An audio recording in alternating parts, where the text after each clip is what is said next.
Hello, everyone, and thank you for tuning in today to a Lone Conservative production. Today, we've got an awesome guest, Baylor Cook, host of the Wake Up Call on the Yellowhammer Radio. Baylor, thank you so much for coming on and chatting with us today. Thanks so much for having me. As soon as Lou Scattaglia reached out to me, Lou is my boy. I love Lou. And so I've always admired Lone Conservative. So when he reached out and said, hey, we want to have a sit down, I was like, yes. And then when you texted me, it just all fell into play. Love it. Absolutely love it. Well, thanks so much for that. I'm sure Cassie's going to love to hear that. But Oh, yeah. as I say on my podcast, I kind of just want to jump right into the questions today. So before we start really talking about you, I wanted to get your thoughts on the young conservative movement. Yeah. So how do you think young conservatives, both of the millennial and Gen Z persuasion, have changed between the 2016 election and now? So the 2016 election was really interesting because I think we saw in our politics, especially on a conservative standpoint, a switch on both sides from policy to partisanship. And, I typically am of the persuasion that I will choose a policy even if it doesn't align with typical partisan beliefs. It's, what I believe is right based off of the evidence provided. But I think in the 2016 election season, we saw a lot of a switch to the opposite persuasion, which is I'm just going to align with whatever the party says. And I think that's really dangerous because if we're not afraid to call out our own candidates or our own spokespeople on what they're saying, if we believe it's wrong and we believe it doesn't ascribe to our ideology, such as with this Roseanne Barr incident that happened recently. Roseanne was hailed by some conservatives as this really moving voice. And so a lot of people on the conservative spectrum, I thought, were not quick to criticize her when that tweet came out. And I'm sitting here going, A, if you know anything about Roseanne, she never was a pillar of conservatism. No.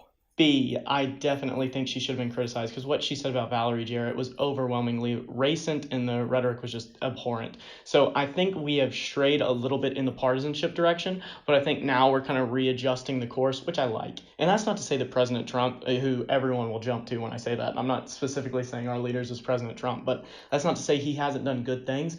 But I think it's all right to question him because like on my show, when I talk about Stormy Daniels or something of that nature, everyone gets all up in arms because they're like, we can't talk about it. I'm like, but we can. It's an important issue of the day. And if our elected official did misstep, he's a human. We all misstep. I misstep. I bet you misstep. We need to be able to talk about that. Well, Baylor, I'm perfect, so I misstep too. Yeah. I said I misstep, but really I'm of the same persuasion. But, I really agree with you, and I think what we've seen from a lot of young people since this election is kind of a cult of personality around Trump. Like, we follow Trump into the depths of hell if we have to. Mm-hmm. And I've seen it with a lot of individuals and a lot of student groups, and these student groups, they do good work. I just think they have, some flaws about them, just like anything out there. Yeah. But, specifically talking about young popular personalities, we have people like David Hogg, Cassie Dillon, Kyle Kashuv, and on one hand, it's really great to have these young people out there. But on the other hand, there are a lot of young people who say things that, their views may change 10 years down the line. Yeah. So what are the advantages and disadvantages to having so many young pundits starting to get into the game? And, what do they do about saying opinions that they may just never be able to take back? So we could literally sit and talk about this topic itself for hours on end because I've had this debate with friends, coworkers, everything. But I think before we, jump into what about giving your opinions, I want to touch on the two type of figureheads that we see. So kind of let's put two figureheads side by side. We see a Cassie Dillon as a figurehead, and then we see a David Hogg. And I think it's important to make a clear distinction between the two because Cassie is someone who has a factual basis, and you have those type of people that are projecting their policy and their beliefs, and they're saying, here's why I believe, or here's what I believe, here's why I believe it. And if you would like to believe the same thing, or if you'd like to discuss it, I'm open. Feel free. My DMs are always open. You can always tag me. I'm not going to shy away from healthy discussion. Then you have a figure like David Hogg, who's driven entirely by emotion and who puts out these policy prescriptions that really have no basis in fact and reality. And so I think it's very important to make a distinction between the two. That being said, I want to make it clear that Hogg's emotions are definitely warranted, I believe. As somebody who's lived through a terrorist attack, I was on the Westminster Bridge when the attack happened on Westminster Bridge. I know the feelings he's going through all too well, but just as I say, my experience doesn't make me an expert in the field of London terrorism. I don't know the statistics, I don't know the policy surrounding it, I don't know immigration, anything about London terrorism, right? I don't think that mere experience makes you an expertise, and I think that that's the platform that Hogg is pushing, is that because he lived through this, he has the right to speak on it, whereas others don't. And I don't think that's it. I think experience can be a platform, a basis for which you then build your expertise, but I don't think the mere fact that you experience something denotes expertise. Well, and speaking of people like David Hogg and kind of his ilk amongst Gen Z, even though we're not struggling as much as conservatives socially with Gen Z, but as conservatives, we see it from various Pew polls and various other companies' polls, that the conservative movement is struggling to reach out to millennials specifically. So from what you have seen, what can conservatives do to sway millennials? Or should we just focus on Gen Z at this point? Are millennials just a lost cause? See, that's a really interesting question. And obviously, I've seen the same polling data that you've seen. But after the 2016 election, I have a hard time believing most polling data now. I mean, what was the split between Trump and Clinton? It was 99-1 or 90-10 or something like that. Like, Trump wasn't supposed to win the election, and then he came out and won it. So I'm not sure how much I believe in the polling data. However, I think we just stay the course on what we're doing. And I think we specifically go towards a policy over partisanship stance to reach out to these groups, because I think the left is radicalizing. I think leftists, not liberals, but leftists, which is like, the alt-right is to the right politically as leftists are to left politically. I want to make that distinction. I think they're radicalizing themselves so much that they are really pushing people away. And I think if we stay true to our core values and basically say, here's why we believe what we believe, and just that's the basis for our beliefs, and we stick to our core values, the basic values of conservatism: limited government, no wasteful spending, etc., etc. And then we advocate for values such as virtue and truth and things of that nature. I think that people will gravitate towards us because they don't see this sense of these people that are not only becoming, have these extremist ideologies, like we're going to the extreme partisan side of anything. I think people gravitate towards us because of that. Yeah. And Ben Shapiro had a piece in the Weekly Standard where he essentially said that the battle of conservatism among millennials is about values more than anything else. 100%. And that you see left-wing millennials and right-wing millennials supporting, liberty-minded things to a certain extent, like gay marriage or legalizing marijuana. But the reasons for them supporting such are vastly different. For example, the right supports, unlike the left, the right supports, gay marriage, or like the ability of gay marriage or legalizing marijuana, because they just want the government to leave people alone. So when it comes to inculcating millennials with more conservative values, when it comes to making them see our side of things for supporting more than just gay marriage or legalizing marijuana, but limiting government, and more privatized healthcare. I mean, how exactly can we begin? I mean, you're really tapped into this stuff. How exactly can we begin to start making that values shift? Well, I think that's one of the reasons that I was brought on by the radio station, because we have a lot of personalities, and this can go for our government officials as well, that are 40 to 60. Right. And so when people look at conservatism, who do they see? I mean, they're not going to see Paul Ryan. They're going to see older figures that are up, and that, they have really good points, but it's people that are just kind of talking down to the people that aren't in touch with the culture. And, I by no means am in touch with the culture. I don't understand the infatuation with the Kardashians or anything of that nature. However, I do think that when you have younger voices pushing for these values, it allows for people to, see that people are advocating for these that are not just, of the older generation. So I actually have had conversations on taboo topics because at my age, and I've had people, the radio station usually has callers between 40 to 60, and I've had people that have called in and tell me, they're 21 like I am, or they're 30, or they're 25, or somewhere in that age range, and they're talking to me about these topics, and there's like, here's what I see mainstream conservatism doing, and here's why I don't like it. And we sit down there and we have a discussion, because I say, I'm in the same boat as you, and I want to talk talk through why you don't like this and why I believe it should be the case. It's just not being pushed for the right reasons. And it typically does end up getting to people. So I think really what it boils down to is having these conservative voices like a Cassie Dillon, like a Kyle Kashuv, coming out and talking about topics that need to be talked about, and not saying something and then disappearing. That's what I really like about Cassie, is she's not afraid to engage in dialogue.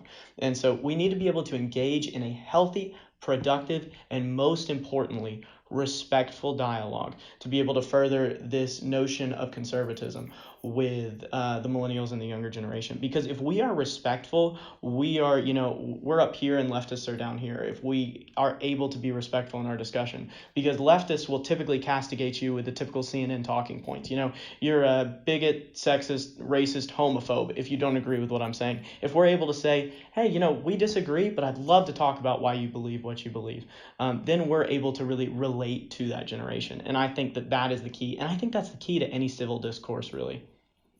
And I like how you kind of talk about how you have a dialogue on your show. There's too many radio hosts out there, not just radio hosts, but I mean show hosts in general, whether it be podcast, YouTube, where if they have someone questioning them, they just go, I don't want to hear it. You're dumb, blah, blah, blah. Like they say it more in a more sophisticated manner than that. Yeah. But that's the gist of it.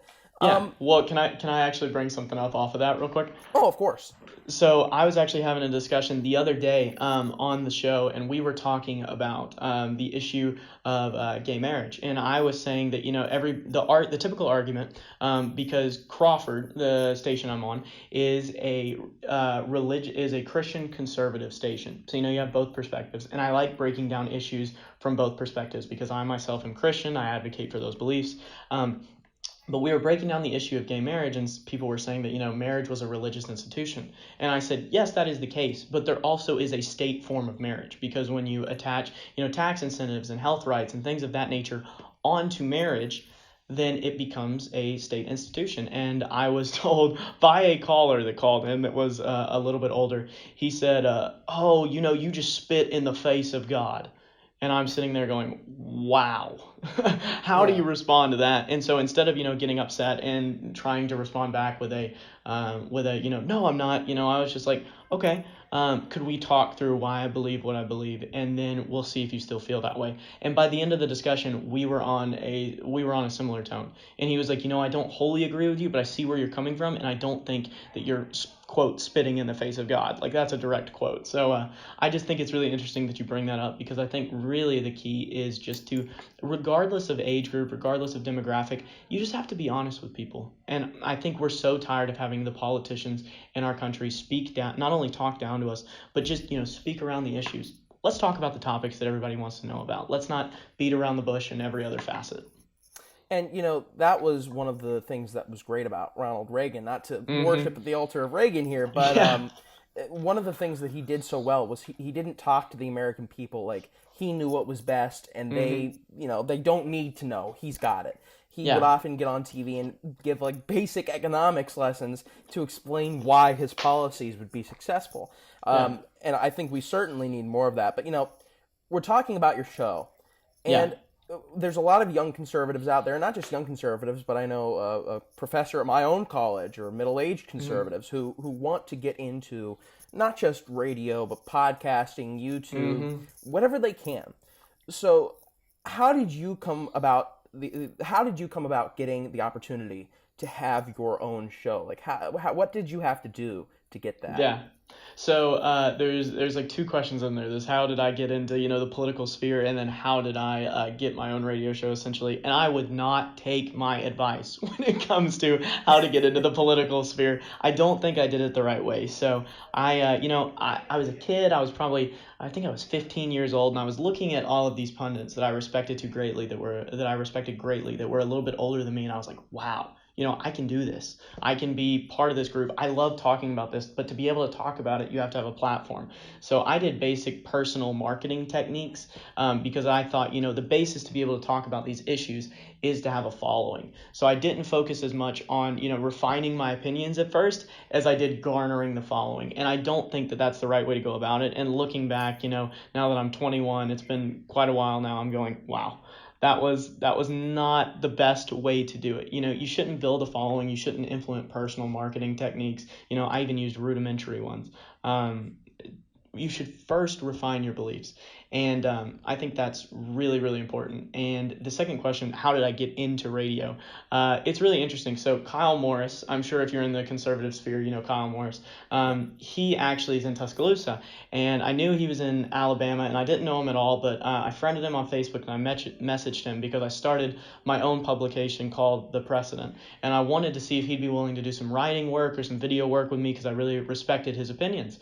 And I reached out. I said, Kyle, would love to have you on. He said, let me think about it. But in the meantime, would you like to come up and talk to me and talk with me on the radio about some key issues? Because he worked with Yellowhammer prior to me doing so. And I said, yeah, would love to. And came up and did it. And he said, that went really well. How about you come back next week? And then I came back next week, and then it just turned into a regular thing. And so the company actually brought me on for a Saturday show. So I would come up every Saturday, and we would talk about the biggest talking points of the week. And it was great because Kyle is very opinionated and able to articulate his opinions really well. And I have books like this right here. I promise I didn't stage these for the interview. These are actually what I'm reading right now. The Supreme Court Greatest Hits and a History of American Law. So I love the factual basis behind why we believe what we believe. And so he would give his opinions, and I would give kind of a factual basis for, because we typically share a similar ideology, why we, or even just specifically, I believe what I believe. And it went really well. And the radio station actually noticed it. And so they worked out a deal with Yellowhammer where they were like, we want to give this guy a shot, and we want to put him, if he's willing to get up at 3:30 every morning to be able to be in by the 5 a.m. slot, we want to give him a shot to really see if he can make a radio show work. And so far, it's going phenomenally. So I know kind of a long-winded answer, but that's how it all got started. No, I'm sure the people who are watching want as much information as they can possibly get. Yeah. But, I've gotten to listen in to I guess you'd call it an episode or two of your radio show, and I have to say it's really quality content. I like it a lot.